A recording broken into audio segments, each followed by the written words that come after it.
बिस्मिल्लाहिर्रहमानिर्रहीम। अस्सलाम वालेकुम दोस्तों, सबाजी लाइब्रेरी में आपका ढेर सारा खुशामदीद और नए वीडियो देखने का बहुत बहुत शुक्रिया। उम्मीद करती हूँ आप तमाम दोस्त ठीक ठाक होंगे और खैरियत से होंगे। और आप लोग जो नए हैं, पहली दफ़ा वीडियो को सुन रहे हैं, प्लीज़ मेरे चैनल को सब्सक्राइब कर लें। सब्सक्राइब करने के लिए वीडियो के नीचे सुर्ख कलर का बटन है, उस पर क्लिक करें और उसके साथ एक बेल का बटन बन जाएगा, उस पर भी क्लिक करें तो मेरे चैनल पर अपलोड होने वाली नई वीडियोज़ आपको फौरी मिलती रहा करेंगी। तो अब चलते हैं आज की वीडियो की तरफ, जो कि बहुत इंटरेस्टिंग है, आप लोग बहुत ज़्यादा एंजॉय करेंगे। जिसमें हम आपको आज एक छोटी सी स्टोरी सुनाएंगे जो एक बदशक्ल शहजादे की समझदारी की है। एक शहजादा बदसूरत था और इसका कद भी छोटा था। इसके दूसरे भाई नहायत खूबसूरत और अच्छे डेल डोल के थे। एक शहजादा जो है वो आपको पता है कि हम लोग भी आमतौर पे समझते हैं कि जिसका मतलब हाइट अच्छी हो, कद अच्छा हो या दिखने में रंग गोरा हो, खूबसूरत हो, तो वही खूबसूरत या समझदार हो सकता है। तो ऐसा नहीं है। अच्छा, तो एक बार बादशाह ने बदसूरत शहजादे की तरफ ज़िल्लत और नफ़रत की नज़र से देखा। बादशाह यानी उसका बाप शहजादे का। शहजादे ने अपनी जहानत से बाप की निगाह को ताड़ लिया था और बाप से कहा है, अब्बा जान, समझदार ठिगना लंबे बेवकूफ़ से अच्छा है। अब इसका आगे चल के पता चलेगा कि उसने इतनी बड़ी बात क्यों कही। ज़रूरी नहीं कि जो चीज़ देखने में बड़ी है वो कीमत में भी ज़्यादा हो, ये भी ठीक है। देखिए, हाथी कितना बड़ा होता है मगर हराम समझा जाता है, और इसके मुकाबले में बकरी कितनी छोटी है मगर इसका गोश्त हलाल होता है। बात तो वैसे यहाँ तक भी उसने समझदारी की कहानी ख़त्म हो जानी चाहिए थी, लेकिन ऐसे कहानी ख़त्म नहीं होगी, वो अपना आप मनवाएगा।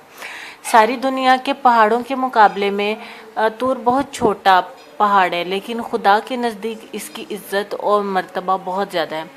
क्या आपने सुना है कि एक दुबले पतले अक्लमंद ने एक बार एक मोटे बेवकूफ़ से कहा था कि अगर अरबी घोड़ा कमज़ोर हो जाए तब भी वो गधों से भरे हुए पूरे अस्तबल से अच्छा और ताकतवर होता है। बादशाह शहजादे की बात सुनकर मुस्कुराया। तमाम अमीर और वज़ीर खुश हुए और इसकी बात सबको पसंद आई, लेकिन शहजादे के दूसरे भाई इससे जल गए और रंजीदा हुए।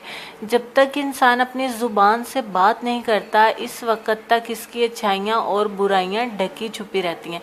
देखिए कितना प्यारा लेसन है कि जब तक हम ज़ुबान खोलते हैं तो पता चलता है कि हमारा अंदर क्या है। ज़ुबान खोलने से ही हमारी अच्छाइयाँ भी ज़ाहिर होती हैं और हमारी बुराइयाँ भी ज़ाहिर होती हैं, और ज़ुबान खोलने से पहले वो छुपी रहती हैं। इसी ज़माने में बादशाह को एक ज़बरदस्त दुश्मन का सामना करना पड़ा।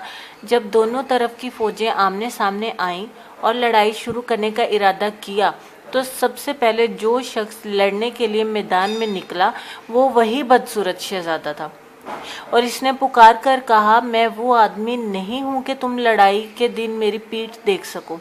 मैं ऐसा बहादुर हूँ कि तुम मेरा सर खाक और खून में लथड़ा हुआ देखोगे, यानी मैं दुश्मन से लड़ते लड़ते जान दे दूंगा मगर हिम्मत ना हारूंगा।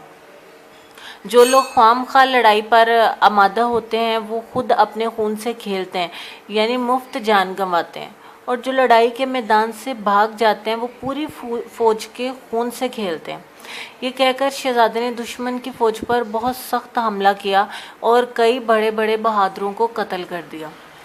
जब बाप के सामने आया तो अदाब से बजा लाया और कहा, ऐ अब्बा जान, आपने मेरे दुबले पतले कमज़ोर जिस्म को ज़िल्लत की निगाह से देखा और हरगिज़ मेरे हुनर की कीमत को ना समझा। आपको मालूम होना चाहिए कि पतली कमर वाला घोड़ा ही लड़ाई के मैदान में काम आता है। आराम और आसाइश में पला हुआ मोटा ताज़ा बैल काम नहीं आ सकता। बहुत प्यारी बात है। कहते हैं दुश्मन की फ़ौज बहुत ज़्यादा थी और शहजादे की तरफ सिपाहियों की तादाद कम थी। कुछ ने भागने का इरादा किया। शहजादे ने इनको ललकारा और कहा, ऐ बहादुरों, कोशिश करो और दुश्मन का मुकाबला करो, फिर औरतों का लिबास पहन लो। इसकी बात सुनकर सिपाहियों की हिम्मत बढ़ गई और सब फौज पर टूट पड़े और सबको मार भगाया और दुश्मन पर इसी दिन फतह हासिल की। बादशाह ने शहजादों को प्यार किया और अपनी गोद में बिठाया और रोज़ बरोज़ इससे मोहब्बत बढ़ने लग गई।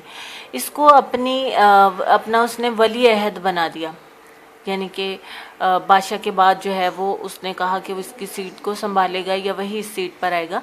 दूसरे भाइयों ने ये हाल देखा तो हसद की आग में जलने लगे और एक दिन बदशक्ल शहजादे के खाने में जहर मिला दिया। इसकी बहन ने खिड़की से देख लिया और शहजादे को खबरदार करने के लिए खिड़की के दरवाजे जोर से बंद किए। शहजादा इसकी आवाज़ से चौंक पड़ा और अपनी जहानत से समझ गया कि दाल में कुछ काला है। खाना छोड़ दिया और कहने लगा, ये तो नहीं हो सकता कि बेहुनर लोग जिंदा रहें और हुनरमंद मर जाएं। अगर हम दुनिया से ख़त्म हो जाएं तब भी कोई शख्स अब्बू के साया में आना पसंद ना करेगा। बाप को इस वाक़या की इत्तला दी गई तो इसने शहजादे के सब भाइयों को बुलाया और इनको मुनासिब सज़ा दी। इसके बाद हर एक को अपने मुल्क का एक एक हिस्सा दे दिया ताकि आपस में झगड़ा फसाद ना करें। इस तरह से ये फितना और फसाद ख़त्म हो गया।